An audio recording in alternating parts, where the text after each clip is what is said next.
Hello. Oh my goodness. Hello.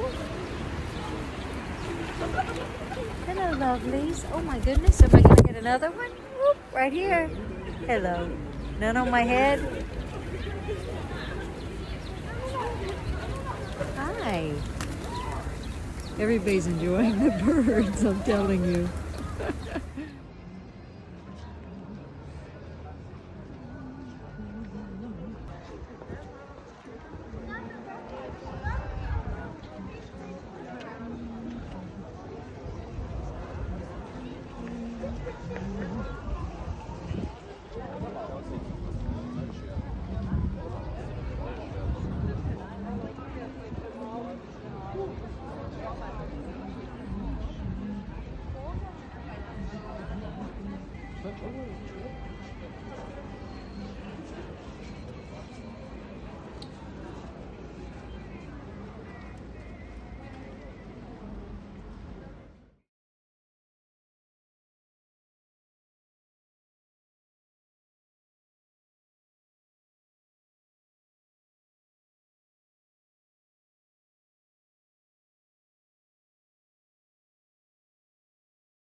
Okay, so this is a monument that was erected.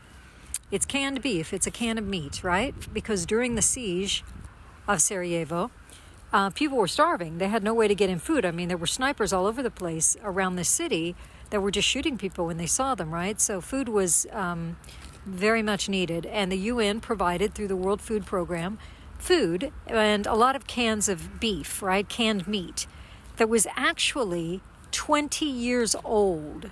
It was meat left over from the Vietnam War. But the Bosnians ate it because they were starving, right? So then, after the siege, they actually erected this monument of a can of beef. And the only stipulation was that they don't put it near the UN building because the UN didn't want like some sort of chaos or protest or something going on. So they erected it here, which actually this is the National Museum right there. And the funny thing is, some years later, the UN relocated, and now they are located right there. Right there it says United Nations. And that, my friend, is karma.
I am now at the Yellow Fortress, which overlooks the city.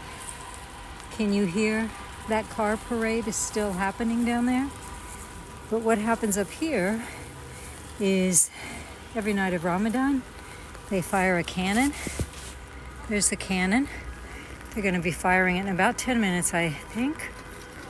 Looks like someone's doing a news report. Sorry for the shakiness. It's raining, so I've also got to hold an umbrella. You can see we're pretty far up, and the car parade is still happening. I can hear the horns, I just can't see it.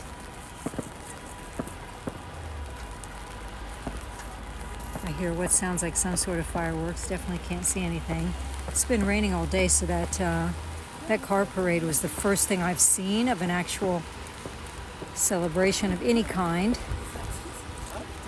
There's the amazing, I don't know how you pronounce it, like Jace or JC barracks, abandoned barracks over there, which I've hiked up to, but absolutely you cannot go inside. It's completely surrounded by a stone wall. Anyway, you're going to see with this cannon explosion a burst of what they call like a rose over Sarajevo, which is beautiful. I saw it last night for the first night.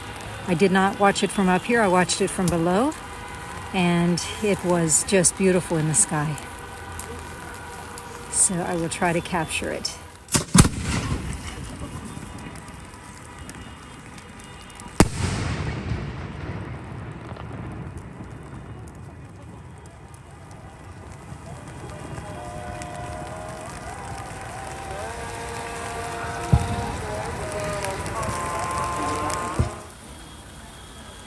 There are long lines at the best bakeries because everybody picks out some somun bread for the end of the fast. It is baked especially with black cumin seeds on top of it in honor of Ramadan, and I'm going to wait in this line myself because this was the longest line I've seen today. So this got to be good. So I'm here at the bakery. I just got my somun, which you will see soon, but they're basically baking them to order, which is why the line took so long. I mean, I was there for more than a half an hour waiting in the line. And they have such a demand. You know, people are not usually, I just got one, but most people are not just getting one, they're getting many and putting them in the oven over there. Anyway, the line is dying down. These people are already at home enjoying the breaking of the fast. And now I'm going to open this up because it's hot from the oven. You can see what it looks like. Just want you to see it. It's just sprinkled. There aren't very many black cumin seeds, right? Just sprinkled. They're probably rationing them. But you can see it's almost done. So yes, only at Ramadan do they actually put black cumin seeds on this bread. And apparently, because of course we know black cumin seeds are extremely healthy. And it's attributed that Muhammad said that black cumin seeds were the cure for every disease except death. So they put them on their bread when they're breaking the Ramadan fast every day for good health. So yeah, here's to my health. I am at the restaurant now. This is my seat. Getting ready for my Iftar dinner. You see it's going to be a beautiful buffet.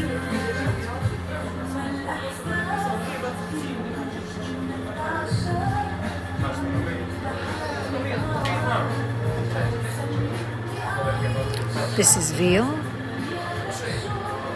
This is the dessert table. Slurring my words.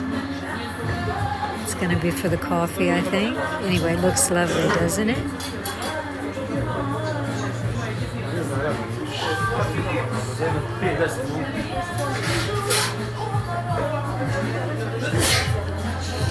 And this is the lemonade.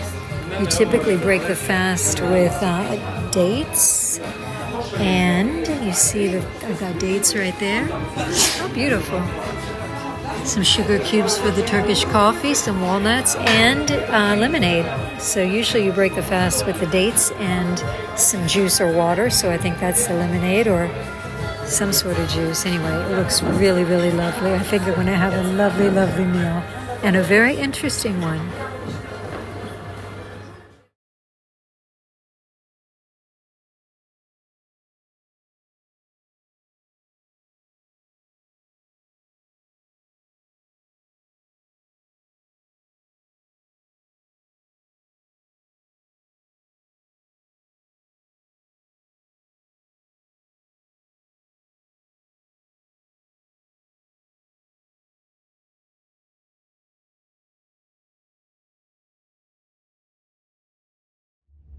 I am now in the cable car, going up part of the mountainside just to bypass hiking through all of this, which is really not fun because it's just on streets. And then I will spend 2 hours hiking to the top of Mount Trebevic. Beautiful ride, huh? Should only take a few minutes to get to the top. I am in the cable car. Look at this view. Going up to basically, I think, what you would consider the halfway point. You can hike up here, but there's not enough daytime hours really to get up there and back at this time of year. So at least half of the trip will be in comfort. But look at that view, huh? Beautiful, beautiful view. Yeah, so this is the problem. This is pure ice and snow. Some spots are just ice. Oof, I'm already sliding. Hold on. So my Maps app says it's only going to take about 1 hour and 20 minutes to get to the peak, but obviously not with ice and snow. And this is like, I just got off the cable car. So it's only going to get worse as I get higher. So I don't know. I have a feeling I'm going to have to turn around. Oh, I mean, that's solid. And I'm not even at the higher elevation. Okay, I'm going to go a little further just in case, but I don't think this is going to happen today.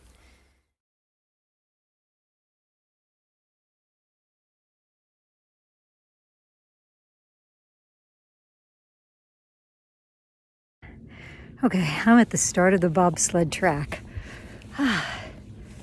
I was already here actually, but I went down this road instead of over here because I didn't realize this was the start.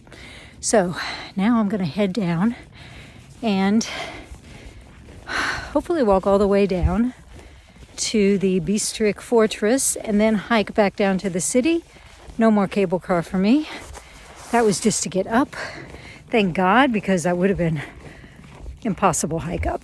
So off I go on the abandoned bobsled from the 1984, I believe, Sarajevo Winter Olympics.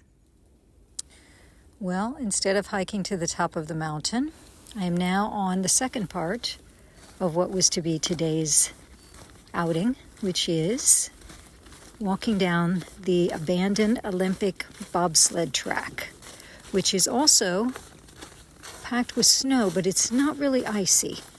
So I'm having a pretty easy time walking here. There are a couple places are slick, but luckily, you know, there's like a wall on either side to catch you or stabilize you if you need it. But this is a pretty cool walk. I started at the top of it, and I'm walking all the way down to the bottom. Actually, I should be looking because snipers used this bobsled track during the Bosnian War to target people in the town. And there are actually cutouts along here where they, you know, stabilize their guns. Anyway, this is a really cool walk. All right, so this is one of the sniper holes. You would think that they can't see anything through here, right, because of the forest, but actually they can see the other part of the bobsled track, so they would be able to see if anybody was coming up the bobsled track, because it's like two sections. It forks here, so I'm going to walk back and walk down that section, but they would have been able to pick anybody off who was actually coming up that section of the track.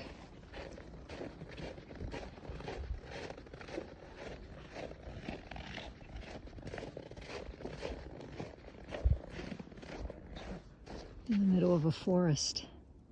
There's not a soul around. I seem to be the only one who is walking down this bobsled track today.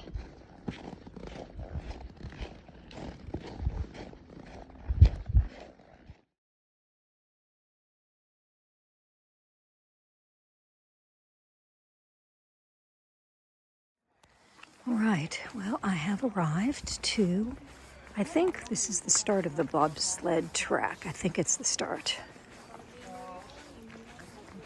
I do remember this from last year, but I don't recall if this was the beginning. I had such a roundabout way of getting here last year.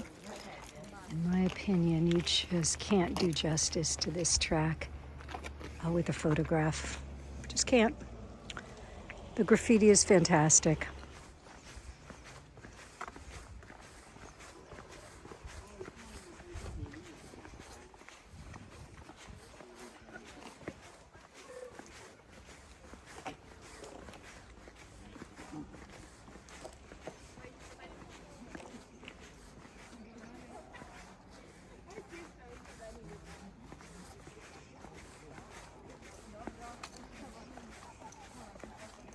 Last year there was snow on this track, so Chatty got that correct. There's no snow on the track at the moment. Cool.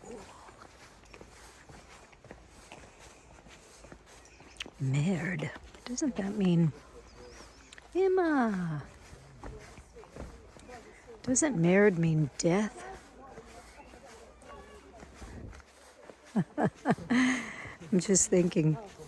If this were still an operating bobsled track and that graffiti was on there for the riders to see as they fly down here. By the way, so you know when Sarajevo hosted the Winter Olympics was when Yugoslavia, when they were part of Yugoslavia. And now I don't think they have the capacity to host a current Olympics, you know? You got to think of how many more people are actually attending Olympic Games now than in 1984. This is probably a pretty small structure compared to what they have now, currently at the Olympics. So, and Sarajevo is now the capital. Oh my God, that's slippery. of Bosnia, which is much smaller, obviously, than Yugoslavia. So it's just probably not ever going to happen for them again. Look at that. That's gorgeous.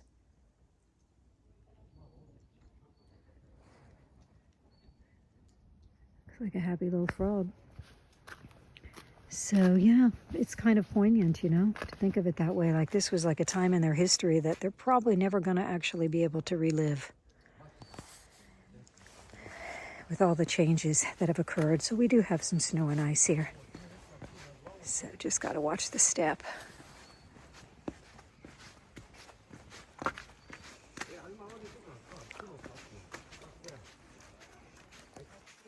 Remember last year when I took a little detour and showed the sniper window? I think this is where I saw it. Oh yeah, I think I see it right now. Let's check it out.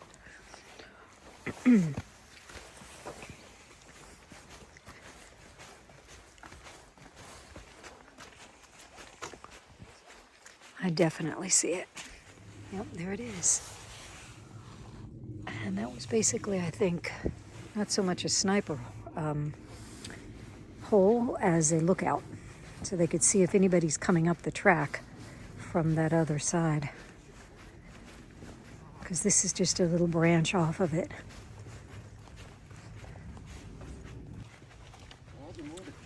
See it on this side?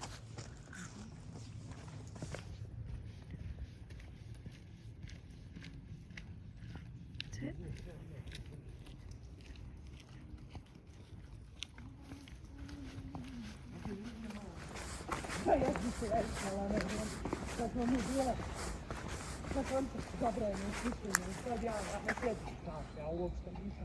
What's it say? Keep punching.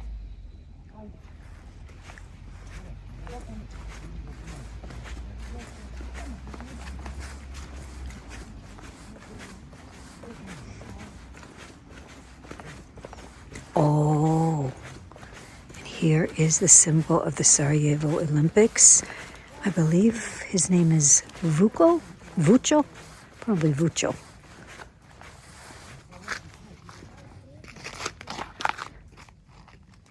Such a cutie. Has he got his fingers crossed for good luck?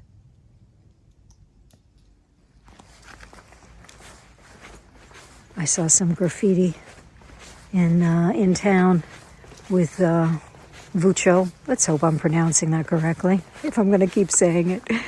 But instead of having crossed fingers, he's flipping people off. He's flipping them the bird, which I want to get that. I took a picture of this graffiti. I want to get it on a t-shirt. But I do believe that his official look was the crossed fingers.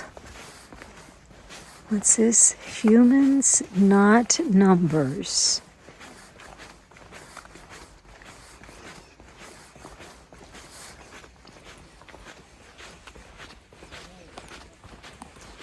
It's a pretty cool track to walk, isn't it? For Gaza. What does that say? And for Kiev. Interesting. For Kiev, for Gaza.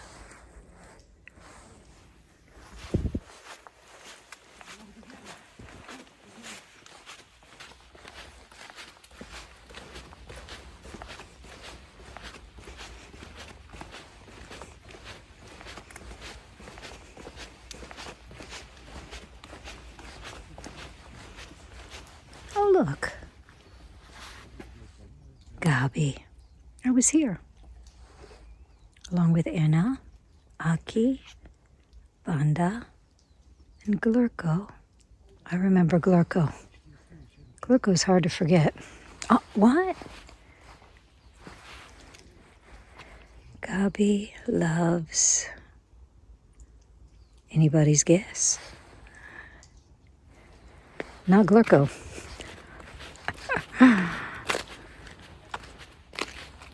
Well, I don't want to say that. Okay. Get high on my own. I'll say I love Glurko, right? Let's love everybody, even Glurko. Oh my God, it's icy.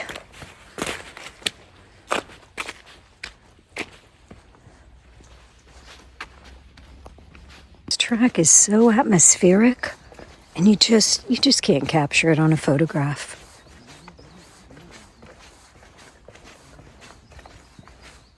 I mean, you're in the middle of this beautiful forest, right? Walking a piece of history, literally a piece of history in the middle of this forest. And they have put the coolest graffiti on it. So it's just a piece of art, a piece of history that is turned into a piece of art. And nature, as we can see, has created its own roadblock. I mean, everything is beautiful. The way the sun shines through the trees and hits it. It's gorgeous. And it's like every turn is another photo op.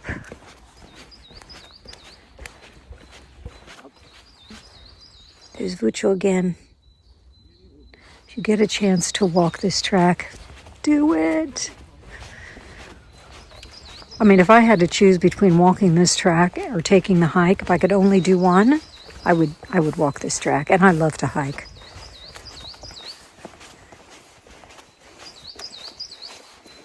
I mean, the cool factor here is just over the top.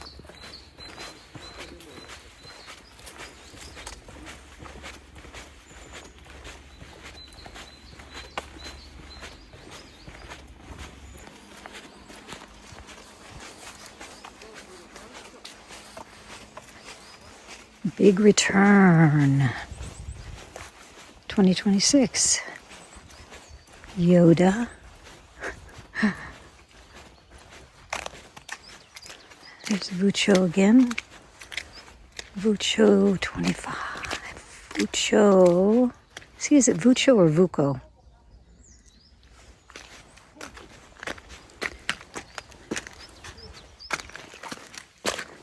I hope it's Vučo, actually. I like the sound of Vučo better than Vuko. We'll find out when this is all over. Berlin, Sarajevo, 2026. Something new. You've got a picnic area here, actually. There's like a picnic table over there.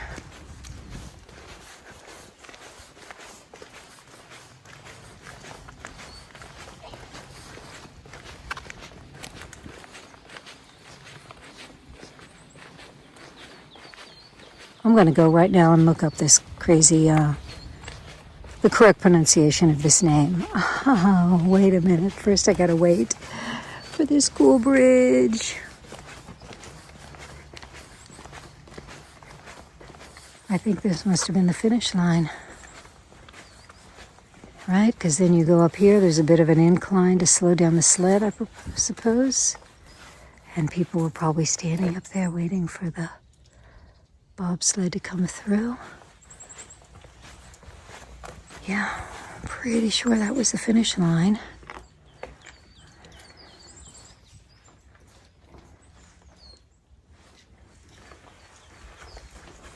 Let's just walk up to the top here. I'm not even sure what this is about because I've already walked quite a distance. And I don't think it would keep on going on and on like this if it were just the way to slow the bobsled down. By the way, I'm kind of equating this to those areas off the freeway, off the, those exit ramps for semi-trucks, monster trucks, big trucks, 18-wheelers, whatever you want to call those things, where there's this steep incline, so if the truck is out of control, he just goes that direction toward the incline, and the incline will slow him.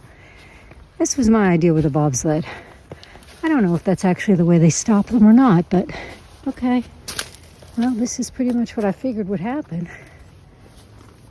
I just don't know if that's actually what it's for. If anybody knows, tell me. I had to climb up the finish line.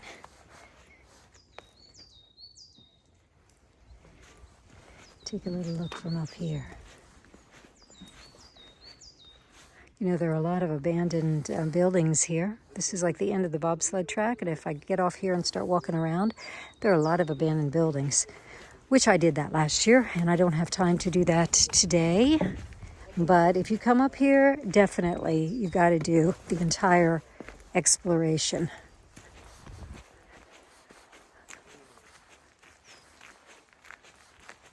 So this again is kind of like that picnic area I told you about, right? There's a picnic table.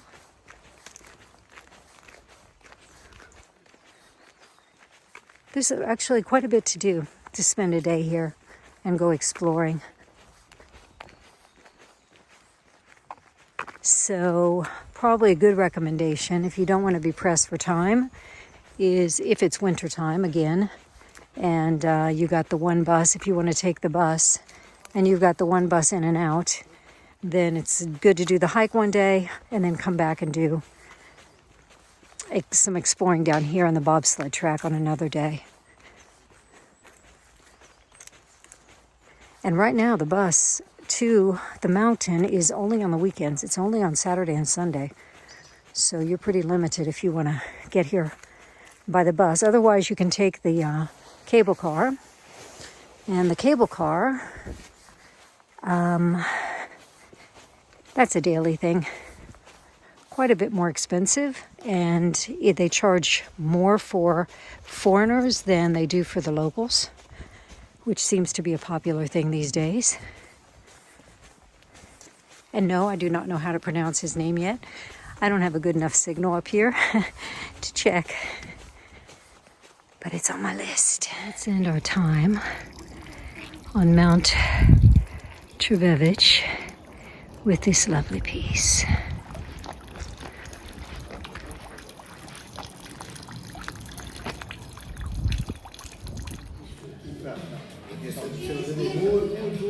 Evo da učiteljica ima i 11-12, pa u Borevac onda protiv ljudi. A s ono malo, ona je, ma muči se u glavi. Hajde mi zakazat ćeš izgled, sad ti sam jedna iz Meksika neki, gimnastičarke, ritmička gimnastka, a ona bila prevodlac i za nju po glavi. Hajde da kažu, tako je.